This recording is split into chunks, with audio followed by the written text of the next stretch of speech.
Estos 20 años de Telesur han hecho que el mundo crezca con Telesur. Telesur crece con el mundo crece con Telesur. Y todos los que estamos dentro somos producto, consecuencia de ese crecimiento de Telesur y de los vaivenes de la geopolítica y de la política.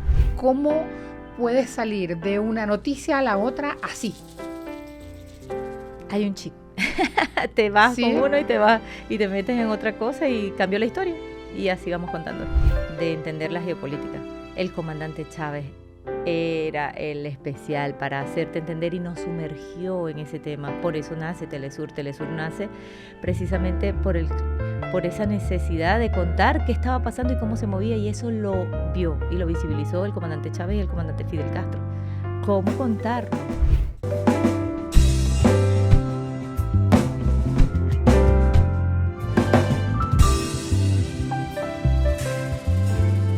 Nuevo capítulo de Voces del Sur, bienvenidos, ¿cómo están? Hoy es un día muy especial, en el corazón, en el alma, en la estampa de Telesur. Hay una persona que trabaja incansablemente, la valoro, la admiro de manera muy especial. Una mujer que a las 2 de la mañana estaba llamando desde Honduras, desde Haití o donde fuera para decir, no, este es el último momento. Una mujer muy respetada en el medio latinoamericano, ha ganado múltiples premios, tiene así una chorrera de cosas en su currículum. Esa es Madeleine García y está presencial abriendo este capítulo muy especial en Voces del Sur. Made, sabes que es así, siempre te lo digo además. No, además vos, la veinteañera aquí soy vos. Sí, la veinteañera. Y además me encanta porque cuando Made se relaja, habla como se habla en Maracaibo, y eso habla de que nunca pierde así como su esencia y su estampa. Hay que decir que es Maracaibo. Maracaibo es una ciudad hermosísima, la mejor de Venezuela. Ah, claro, era para eso. Súper regionalista, del estado Zulia, frontera con Colombia, al occidente del país. Entonces ahí somos muy regionalistas, muy maracuchos, demasiado... Se hablan como los argentinos, muy parecido. Y se comportan también bastante parecido con los argentinos. ¿Serio? En esta cosa de gesticular y de contar todo así. O sea que estamos de igual, manera apasionada, claro. Hoy aquí hay una competencia de egos muy fuerte. No, superan los argentinos. Ahí está, ¿ves? Otra vez. Va a venir de jonrón y jonrón esta conversa, así que no se la pierdan. Made, ¿alguna vez pensaste cuando estudiabas en Maracaibo que se te iba a dar este horizonte de trabajo en 20 años de Telesur? ¿Te lo imaginaste así? No, fíjate que en ese momento Venezuela, si nos ponemos a ver dentro de del contexto político y social, estaba viviendo el momento de la Cuarta República. Y el momento de la Cuarta República era muy particular acá en Venezuela porque estaba el país siempre gobernado por dos partidos políticos como por lo general, como Estados Unidos, los demócratas y los republicanos, y aquí era Acción Democrática y COPEI, que eran los partidos que lideraban, y se debatía el país entre esos dos polos. Luego, bueno, con el desgaste de los partidos políticos y todo esto, salen otros, que si el chiripero, que si esto, y surge una alternativa muy importante que es del pueblo y que sale del pueblo, sale de las fuerzas militares, que es el comandante Hugo Chávez con su fuerza popular.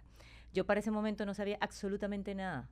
Pero yo compraste la idea completica y empezaste a seguirlo. Fíjate que ni siquiera, porque ¿qué pasaba? A diferencia de quizás aquellas personas que vienen de movimientos populares o vienen de movimientos estudiantiles, yo estudié en un colegio de monjas. Fue una burbuja para mí. Estudié en una universidad católica muy lejana a este tipo de luchas, porque yo no milité jamás en un partido de izquierda ni nada. Ahora, sí, lo que sí tenía los colegios de monjas y de todas de las religiones, el tema de humanista, ¿no? Y por allí, entonces, si decir que soy de izquierda es ser humanista, es ser coherentemente social, es luchar por la justicia, entonces seré de izquierda, ¿no? Para decirte un poco el contexto del tema de izquierda como tal. Así que nada, mi vida se debatía entre el colegio, la universidad, estudié ballet durante muchos años, y luego de eso, pues era una burbuja. Cuando empiezo mi carrera, por decirlo así, en el estado Zulia, un canal regional. Él fue el primer canal, además regional, comunitario, si se quiere, de Venezuela. Fue ese primer experimento. De hecho, la universidad pertenece a ese complejo educacional. Entonces, yo me graduó como comunicadora pero en desarrollo comunal. Es decir, mientras los demás periodistas se graduaban en especialización en publicidad, en audiovisual, en impreso, en otros medios, yo era desarrollo comunal. Así que jamás me imaginé que el giro del país iba precisamente a dar con este tema que tiene que ver en parte con la comunicación comunitaria, con la comunicación que viene del pueblo y para el pueblo. Y esa es la apuesta del comandante Hugo Chávez. Yo lo conocí cuando era productora del canal regional, todavía estaba estudiando comunicación, estaba estudiando comunicación y él comenzó su campaña electoral. En el año 29 yo me graduó como comunicadora social y de allí entonces paso a la empresa privada, a Televen, un canal privado de acá, y me voy del estado Zulia hacia el otro extremo del país. Y ahí comienzo hasta llegar acá a Caracas y bueno, en ese canal regional. Y después sale la apuesta, en ese momento yo todavía no entendía lo que estaba pasando en el país. O sea, fue el golpe de Estado, yo me gradué en el 99, en el 2000 comienza la revolución y como tal, y en el año 2002 viene el golpe de Estado, allí yo estoy en el canal regional, en el canal nacional privado, y comienzo entonces a contar esa historia de este país de un golpe. ¿Y qué pasa? ¿Y qué hay detrás? Y esa injusticia, esa persecución, ¿y por qué el golpe, no? ¿Vieron por qué a Madeleine García le gustan las cronologías? Cuando ella empieza siempre sus reportes, dicen, bueno, vamos a aportar un poco de contexto. Y en Telesur, en estos 20 años, tienes la oportunidad de aportar contexto y aportar actualidad. Pero resulta que ya el mundo no te relaciona solamente con Venezuela. También te recuerdan en Haití, también te recuerdan en Honduras. Hay como momentos claves de tu trabajo periodístico en el canal. Y ahí es donde yo quería ir. ¿Qué es lo que recuerdas? Ya salimos del germen Venezuela, por llamarlo así. Ahora vámonos más hacia el mundo. Estos 20 años de Telesur han hecho que el mundo crezca con Telesur. Telesur crece con el mundo crece con Telesur. Y todos los que estamos dentro somos producto, consecuencia de ese crecimiento de Telesur y de los vaivenes de la geopolítica y de la política. Cuando empezamos, o cuando comienzo acá en Telesur, comenzamos con un canal de ser la voz de los pueblos, pero no me imaginaba qué magnitud. Ni me imaginaba. Yo y los periodistas, y estoy segura de todo el equipo de Telesur, somos instrumentos de comunicación. Nuestros micrófonos, como siempre lo decimos, como un cliché, pero no son cliché, son los micrófonos los demás. Yo soy la reportera, soy la periodista, pero soy producto de las cosas que suceden en la calle y de las historias de las calles. Sin esas historias de los pueblos, sin eso que contar, jamás seríamos la plataforma para poder estar allí presente. Háblame de Haití, vámonos para ahí. Así que a eso me voy para decirte que cuando pasa lo primero el golpe de Estado en Honduras, en el año 2008, contamos esa historia del golpe de Estado. Fuimos los primeros en Telesur que lo dijimos, el equipo que se movilizó para allá, un equipo grandísimo. De allí nos fuimos a Haití. En Haití entonces fue el terremoto de Haití, una experiencia dura, difícil de contar, los muertos, el terremoto, las familias separadas. Haití, un país pobre, y como luego esa pobreza se convirtió peor. Hackeado completamente. Completamente, pero además de eso, empezar a entender que detrás de la pobreza, detrás de una tragedia, venían entonces los buitres, las ONGs, a destruir el Estado-Nación, a complicar más la situación que estaba allí. Y eso se vio venir durante todos estos años hasta la situación que hay actualmente. Luego, la injerencia, el Core Group, liderado por Estados Unidos, Francia, Canadá, y todos estos países que no dejan avanzar y que ellos piensan que ellos no tienen capacidad para gobernar a su nación y que por lo tanto tienen que estar allí entrometidos, metidos en la vida de los haitianos hasta ver lo que está pasando ahorita. Entonces le echan la culpa a las bandas armadas. ¿Y quiénes están allí al frente? O sea, de eso, ese Core Group, esa injerencia internacional, el fracaso de la injerencia internacional es Haití. Y bueno, esa experiencia... ¿Qué pasó cuando te bajaste del avión en Haití? En ese momento, cuando nos bajamos, la cantidad de fallecidos y muertos te los conseguías en las calles. Pasabas literalmente sobre los muertos. O sea, cuando menos te imaginabas, estabas pisando a alguien. Y de allí en más, bueno, todo lo que significó esa catástrofe, ¿no? Yo recuerdo verte con tapabocas y a los compañeros de trabajo con tapabocas para tener medidas sanitarias porque hablaban del olor, de cómo estaba la calle, del hedor. Sí, Eso sí, es si tremendo. las imágenes pudieran mostrar ese Ajá. olor y lo que pasó en ese momento. Por ejemplo, habían payloaders que recogían en cantidad los muertos en la calle, que la gente los tiraba y se iban arrumando en montañas y montañas y montañas de fallecidos, de muertos. Y yo recuerdo una vez que estábamos varios periodistas alrededor y fotógrafos y en ese momento que iban levantando a los muertos cuando ya lo llevan arriba para poderlo mover, uno de ellos estalló y salimos corriendo todos porque la sangre, la cosa, o sea, fue muy impresionante, ¿no? Y luego en el hospital no cabían ya donde llevar a los muertos y era literalmente una montaña, Marcela, de fallecidos y veía sangre por todos lados. Fue demasiado fuerte en ese momento, pero yo quizás no veía, o sea, yo que soy súper, en eso es demasiado pudorosa, o sea, Aprensiva. sí, Ujú. aprensiva con el tema de los olores, la comida, ese tema, aunque no lo crean. Entonces, Miren la Madeleine, miren lo que es su camisa, sus manos, está siempre así. Yo recuerdo los días en Haití que decías, Dios santo, mírenme cómo estoy saliendo, no he podido bañarme porque tenía horas y horas de estar en la calle en medio de esta pila de muertos, como lo está contando. sí, y entonces, bueno, nada, dormir allí con la gente de protección civil, tratar de protegerse, ese tema, yo creo que uno no mide el tema del lo que significa el riesgo, qué sé yo, más No, allá yo me di cuenta. de estar contando lo que está sucediendo, porque es algo así como que si no lo digo, ¿quién lo va a decir o cómo ayudamos a decirlo? Para en el resto, con el resto de Hay los una medios, pues. foto en Instagram donde estás a punto de lanzarte de un avión. Estabas con paracaidistas. ¿Qué estabas haciendo ahí en ese No, eso momento? es una foto con la Fuerza Armada Nacional Bolivariana que Ajá. están haciendo el despliegue que siempre ellos hacen por Amazonas, por toda esta zona para el combate de la minería ilegal, del ¿Y qué hace narcotráfico. Madeleine García por ahí? Es la pregunta, ¿no? Bueno, ¿Cómo puedes salir de una noticia a la otra así? hay un chip. Te vas con ¿Sí? uno y te metes en otra cosa y cambió la historia. Y así vamos contando. Porque además el chip se cambia de manera muy acelerada y ahí quiero llevarte rápido a otras coberturas. Cada vez que viajaste a Viena, por ejemplo, a cubrir OPEP, cada vez que fuiste a otro punto en el exterior con otra cobertura que te haya hecho sonreír y que digas, uff, tenemos un airecito, hay esperanza, porque también de eso hay en nuestros pueblos. Claro, fíjate, hay cuando Telesur te da la oportunidad de entender la geopolítica, el comandante Chávez era el especial para hacerte entender y nos sumergió en ese tema. Por eso nace Telesur. Telesur nace precisamente por esa necesidad de contar qué estaba pasando y cómo se movía, y eso lo vio y lo visibilizó el comandante Chávez y el comandante Fidel Castro. ¿Cómo contarnos? Más allá de los medios hegemónicos que tenían una agenda, y ya sabemos cuál es la agenda que estamos viendo ahorita, la agenda de los poderosos, es la agenda que ellos manejan los medios de comunicación para poder generar su propia narrativa y cómo nacer y contar nuestra propia narrativa, nuestro ADN, nuestro ecosistema. Y ese tejido que nos une a todos como latinoamericanos y como el mundo. Entonces vemos que, por ejemplo, hay muchas similitudes, decía el comandante Chávez, entre el sur y el sur. Ujú.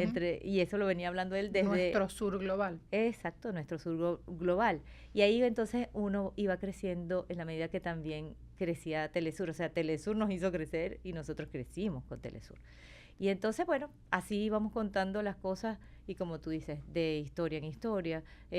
Podrías estar en el tema del terremoto y más adelante una cumbre de los países de Petrocaribe, en donde precisamente se creó para poder unir a los pueblos, pero más allá tenía una intención de cómo solidarizarse estas naciones y cooperar.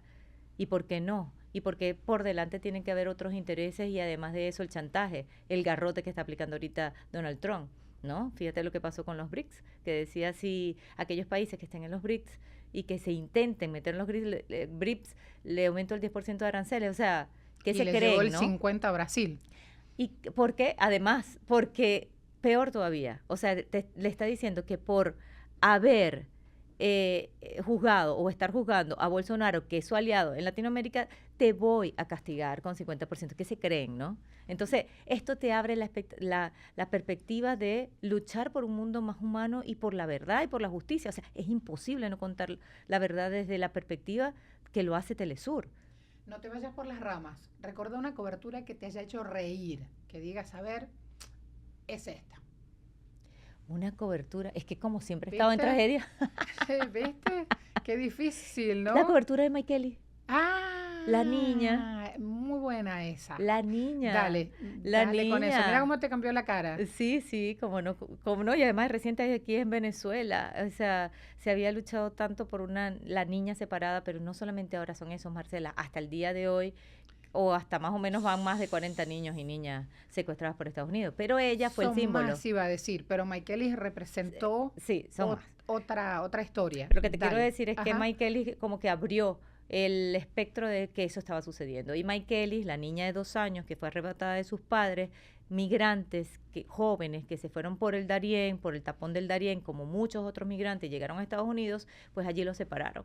Y esa es la historia que refleja el drama de los migrantes. Una migración que en Venezuela fue a pulso llevada por la extrema derecha venezolana. Sabían lo que estaban haciendo. Al pedir sanciones sabían que estrangulaban la economía venezolana y que iba a generar esa migración. Y esa migración y esos venezolanos son las heridas de este momento, las víctimas de lo que pasó, que los utilizaron políticamente, los engañaron, les generaron todas unas condiciones y llega la mamá de Mike Kelly, la separan 11 meses separada de su hija, luego llevan al esposo, al papá de la niña, al SECOT, que está ahorita secuestrado o está en ese momento, en ese trance, vive esa experiencia, y luego, bueno, esa lucha con la niña y estar con la abuela, Y la la mamá. sorpresa cuando llegó. Y la sorpresa cuando llegó, que la recibe la primera dama de Venezuela, la niña además se da en los brazos de todo el mundo, es una hermosura de niña, que pasó muchas cosas sin saberlo, sin entenderlo, y esa es una linda historia que se mantiene, porque además era la niña de todos los venezolanos, ¿no? Ujú. Que llegó acá y que yo creo que en ese reflejo se ven también otras madres de otras partes, hablando ya más allá de las fronteras de Venezuela, de otras partes, las madres haitianas, las madres de todos lados que sufren eso mismo. Cuando hablas de los niños siempre te aparece una sonrisa, pero por ejemplo, ¿qué pasa cuando te toca interactuar con animales? Yo me acuerdo mucho de una nota en la que fuiste al llano venezolano y en medio de la nota había una vaca. La vaca tal cosa y narrabas de una manera increíble. No me acuerdo. ¿Te acordás? Porque además me imagino que todo el canal, cuando presentaste la nota, todos te deben haber dicho algo relacionado a la vaca muge. ¿Y qué te pasa cuando interactúas así con los animales y decidís incluir ese tipo de elementos en tus trabajos? No, bueno, pero es que forma parte, dependiendo de la historia, Marcela. Vos sí sos, no sé.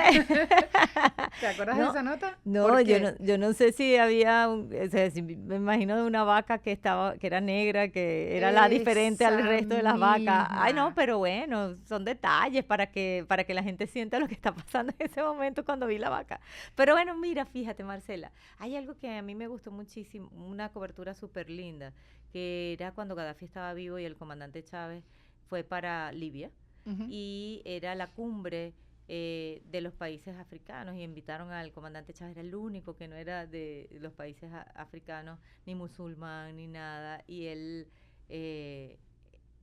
fue invitado. Y empezaba a hablar de la geopolítica allí con todos y cómo recibían a los venezolanos. Y en ese momento los venezolanos, decir Chávez era el orgullo venezolano, ¿no? Todavía decir el comandante Chávez porque se atrevió además a hablar por los pueblos, a abrazar a los pueblos, a encontrarse, a reencontrarse con los pueblos. Nadie se había atrevido a decir lo que Fidel en ese momento decía y estaba solo y se sumó Chávez. Y ahorita, a 20 años de Telesur, ahorita se comprende más. Y bueno, y como esas anécdotas tras cámaras, por ejemplo, en Irán, ¿no? En Irán, Cuenta, aprovechemos. en Irán fuimos al mausoleo del octavo imán Reza y ahí no aceptaban mujeres musulmanas ni nada, o sea, logramos en su protocolo religioso, es un sitio Sí, claro, religioso claro. muy importante.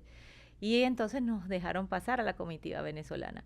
Y Ahmadinejad, que en ese momento estaba comiendo con el comandante Chávez y con toda la comitiva de ellos, es Ujú. decir, el gobierno, los ministros del presidente Chávez y los ministros de Ahmadinejad, y ellos, no había mesa, sino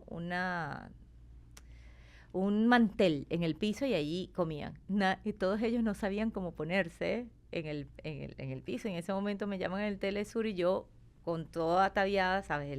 La burka, otra cosa que tienes que ponerte encima, como una sí, una especie de una sábana, le digo yo, pero eso tiene su nombre. Una Ajá. túnica. Y en ese momento iba pasando, me llama el canal y me enredé con la túnica y me caí encima de la comida y pasé por encima de la comida. Yo miré, lo primero que hago es mirar al comandante Chávez y a Ahmadinejad y casi muero y me quedé además sin la burka. Imagínate tú lo que eso significaba, ¿no? En ese momento fue terrible, fue complejo, pero así como esos muchos detalles más que no se ven y que estás en medio de una Las cobertura. veces que te dicen, estás con Marcela Heredia al aire, que pasó una vez, no, estoy en el baño y saliste volando y llegaste a hacer tu reporte como estabas, porque a veces pasas 10, 12 horas sin moverte de un punto. Entonces, ese tipo de cosas al público siempre le llama la atención. ¿Cómo hacen? ¿Qué hacen ustedes? Y a mí me van quedando esas cosas, pero en 20 años más de que hemos interactuado no aparece todo. ¿Hay algún otro momento clave? Las coberturas, sobre todo, por ejemplo, de estas coberturas, vamos a hablar de la campaña electoral de ahorita del La comandante. última. La última del presidente Nicolás Maduro, ¿no? Era como un momento donde la gente salió a reencontrarse porque había sufrido tantos años del tema, esta dura situación de las familias separadas por la migración, por todo esto, y entender que todo forma parte de El impacto de la ese guerra asedio, económica, claro. de ese asedio contra Venezuela. Entonces, Ujú. al salir y reencontrarse y ver al país que está echándole pichón, que están allí levantándose, eh, es, es es lindo ver y verlo, la esperanza de la gente, ¿no? La esperanza de ese pueblo que sigue limpiándose las heridas, ¿no? Entonces eso es muy bonito y tratar de contarlo. Entonces yo me emociono y veo No, sí, a sí, alguien lo sabemos, y veo Madeleine. y digo, esa niña, esa señora y la pobreza, y entonces uno se mete y no puede dejar de contarlo. Igualmente, por ejemplo, con el tema de lo duro que fue la incertidumbre, el tema el intento del ingreso de la supuesta ayuda humanitaria. Estar allí, éramos muy pocos. Patricia, acá Yo desde, dejé las tienditas para el final, digamos. sí, Patricia que estaba allí comandando desde arriba, veía todo, holísticamente tenía un mapa y sabía cómo mover a los periodistas allí y decía, y cómo quirúrgicamente nos movíamos y nos movían para poder contar. Y eso cómo ayudó a deshilachar y desmontar lo que ellos tenían pensado. Si no hubiese sido por eso, ¿qué hubiese sucedido? Si no Estás hubiese sido por hablando eso. diste un salto rápido ahí sobre un tema que yo lo había dejado para el final por todo lo que implica y por lo largo que es de contar, pero que hay un documental incluso, Amade, es la batalla de los puentes. Hablemos de ese momento, porque ahí sos la persona que está montada arriba de un camión con la cámara y poniéndole el cuerpo a la noticia. Sí, ese día comenzó muy temprano, siempre los días comienzan muy temprano, pero digo, la jornada comenzó a las 6:30 de la mañana y cuando llegamos al puente Simón Bolívar, ahí vimos cómo una tanqueta fue robada por militares, 3 militares de la Guardia Nacional que atropellaron a todos los que estábamos en el puente, a los policías, a los periodistas. Hay una compañera chilena que salió herida de eso. Yo no salí herida, quizás no lo estuviera contando si yo no hubiese estado de frente a la tanqueta viendo, porque en ese momento yo estaba grabando de espaldas a Colombia. Y logramos zafarnos, pero la persona que estaba detrás no, y otra policía no, que fueron heridas, ¿no? Y luego pasó la tanqueta, pero la disposición de seguridad era diferente a todos los demás días. Ya no estaban los guardias en el primer anillo, sino mujeres policías completamente desarmadas de tránsito que no tienen pistolas ni nada. Luego tenían atrás a los policías hombres y habían vallas que estaban colocadas hasta la mitad del puente, que es donde comienza Colombia. Y entonces ya sabemos, o sea, si no hubiese sido por eso, la tanqueta hubiese pasado de largo hacia Colombia y hubiesen dicho, y ese era el falso positivo, que Venezuela, la Guardia Nacional, los estaba atacando pasando y allí hubiese habido otra acción. Entonces eso lo logramos contar de primera mano y todo lo que allí estaba ocurriendo, la cámara que estaba puesta del otro lado, era la única de una agencia internacional y era una puesta en escena y eso lo logró desmontar Telesur. Como eso tenía periodistas quirúrgicamente en partes porque no éramos muchos, éramos muy pocos, pero era lo suficiente para poder contar la verdad y defender la verdad. Hablamos de toda una estrategia donde frente a la mentira, frente a la tergiversación de los hechos, aparece un equipo de trabajo con Telesur al frente para, una vez más, como lo está narrando Madeleine, yo me quise quedar con este evento específicamente para cerrar Voces del Sur. Como lo está contando Madeleine, suena muy fácil, pero eso no fue así, Made. Una vez que llegaste a Venezuela, ¿qué pasó? Porque eras testigo de un hecho que el mundo... Estábamos en Venezuela, pero en el lado de la fronterita. Al interior, dices tú. Ajá. Una vez que llegaste, ¿no tuviste miedo nunca de que te pasara algo, de que desde Colombia recibieras otras voces, desde que otro punto del mundo atentaran contra ti? Porque eras testigo privilegiado, porque habías tenido la cámara de Telesur en ese momento. Fíjate que en ese momento comenzaron a llegar miles de mensajes diciendo cantidad de cosas y horrorosidades. Te vamos a descuartizar, vamos a violar a tu mamá, vamos a... todo lo que eso implicó, ¿no? Pero sabíamos que eso era una operación psicológica. Me lo imaginé, pero nunca te lo había escuchado de tu boca, porque no sos de contar, digamos, menos aún para quejarte o compartir algo doloroso de una cobertura. Como que Madeleine se engancha con el chip y va con el siguiente y listo. Y entonces yo le decía al camarógrafo en ese momento que estábamos en la mitad del puente Tienditas, que fue donde me tocó cubrir después del puente Simón Bolívar, que cualquier cosa, si él veía, porque o sea, yo creo que yo voy a morir, si muero con la noticia y con la información, con contando lo que está sucediendo en ese momento, ¿no? Y yo le decía a él, mira, vamos a ensayar, si pasa algo, dame la cámara, no bajes el live view jamás, y yo salgo corriendo, tú te metes por un lado y otro y ahí lo que sea y vamos pegando gritos y contando, le decía yo, pero habíamos diseñado la estrategia para poder bajarnos y correr y... Entre dos trabajadores, camarógrafo y periodista y reportero. Entonces me decía, mira, pero bájate porque tú eres medio complicado bajándote, yo ya, dale. Aparatosa. Yo me bajo y trato de hacerlo así, ¿qué te parece si me voy por allá? Y tú no bajes nada. Eso, Madeleine? Ensayábamos absolutamente todo como íbamos a hacer si lograba pasar algo. Total de que siempre confiando en que jamás te llegue a suceder algo. Y ahorita yo me acuerdo, yo me pongo a pensar, ¿cómo serán estos periodistas que están en Palestina? O sea, si yo estuviera allí, ¿qué sucedería? ¿No? Porque jamás vas a saber en qué momento te llega la bomba. En este caso, si llegaba a pasar o llegaba a suceder algo de un ingreso, una ayuda humanitaria, acá en Venezuela es diferente la proporción. Uno podrá zafarse, manejarse, te detendrán, te golpearán, pero una bomba ya destroza todo. Entonces, cada vez que yo veo que un periodista de Palestina muere y pasa todo lo que está ocurriendo ahí en Palestina, yo digo, qué duro, desde acá me siento impotente, ¿cómo contarlo? ¿Cómo contar y seguir? Porque es lo único que nos queda, contarlo con esa indignación de lo que significa que estén haciendo un genocidio en vivo y contándolo y verlo, y aquí tenemos estudiantes de medicina que están acá y ven a sus padres que están muriendo. Eso lo vimos cuando entregaron el reconocimiento a Telesur. El premio Aníbal Nazoa. El premio Aníbal Nazoa. Y entonces entonces ves todo eso y dices, nada, acá nos toca es defenderlo. Si otros periodistas en otras partes del mundo, como los palestinos, tienen esa gallardía y saben que en cualquier momento van a morir, pero van a morir contando lo que allí está sucediendo y para que el mundo abra los ojos y vea la verdad de lo que está pasando. Bueno, es lo mismo acá en Venezuela en esos momentos tan duros y tan difíciles.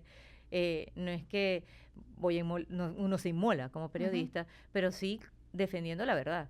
Y la verdad se defiende hasta que tenga que ser lo necesario para iba a decir hasta el final. Pues sí, hasta el final, porque esa palabra es nuestra. Es hasta llegar hasta el final de todo y contar lo que significa. Entonces, bueno, de allí comenzaron muchas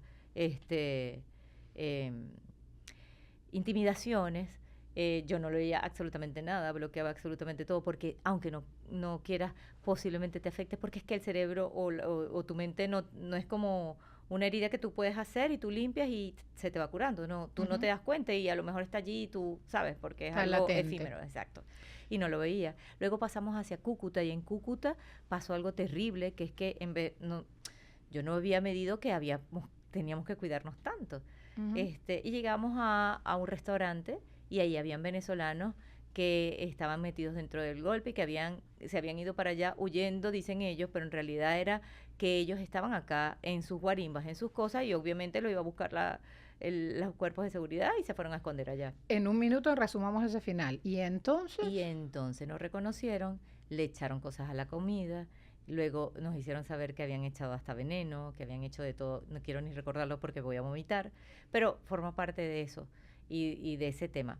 El final del cuento y de la historia es que ahí estamos, porque somos, sí, servidores de lo que está pasando, estar allí siempre presente para defender eso, para defender la verdad y ser la voz de los pueblos. Ahora los pueblos tienen sus propias voces porque tienen las redes, pero eso acompañarlos ahora a contar mejor esas historias, a ser rigurosos, que es uno de los pilares fundamentales acá de Telesur, ser rigurosos en ese cuento y en esa historia y en esas historias que hay que contar para poder desnudar lo que está pasando en el mundo, que es muy terrible, Marcela. Pasaste el desafío, hiciste el cierre de la noticia en un minuto, lo cual es muchísimo, Madeleine García. Gracias por este tiempo. Hasta la próxima. Chao, nos vemos. Voces del Sur en el siguiente capítulo.